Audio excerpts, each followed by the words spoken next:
Baada ya zoezi la kupiga kura kukamilika mida ya saa 9 jioni katika chuo cha Cambridge, shughuli ya kuhesabu kura iling'oa nanga ambapo ilichukua takriban masaa mawili. Ilipotimia saa 1 jioni, matokeo yalitangazwa rasmi na mwenyekiti wa tume ya uchaguzi chuoni humo Bwana Jacob Chepkwony. Aidha, matokeo haya yalitangulizwa na ya waziri wa spoti ambapo Naomi Chesang aliongoza na kura 252.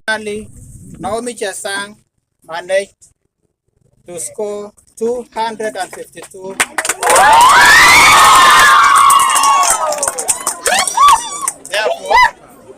Huku waziri wa elimu ikiongozwa na Albert Barkiswa kwa kura 142.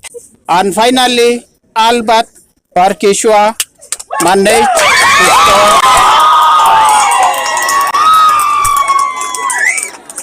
to score 142 votes.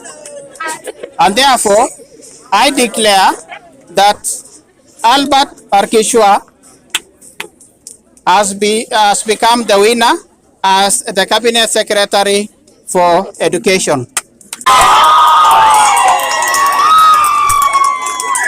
Akifuatwa na Orwa kwa kura 82. Orwa managed to get 82 votes. Na watatu Joel Kir ambaye alikuwa na kura 77. Vilevile Maxwell Otis alitangazwa kuwa waziri wa fedha baada ya kuongoza na kura 354 huku mgombea mwenza akipata kura 86.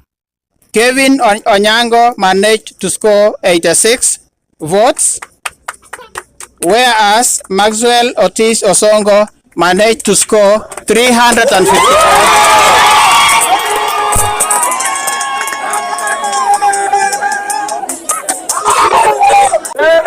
I declare Maxwell Otis Osongo as the Cabinet Secretary for Finance. Matokeo ya urais ilipotangazwa, Alex Barmeria aliibuka mshindi baada ya kunyakua kura 232, akifuatwa na Kipkirui Biegon aliyenyakua kura 113 na Rasto Entemesi kupata kura 80.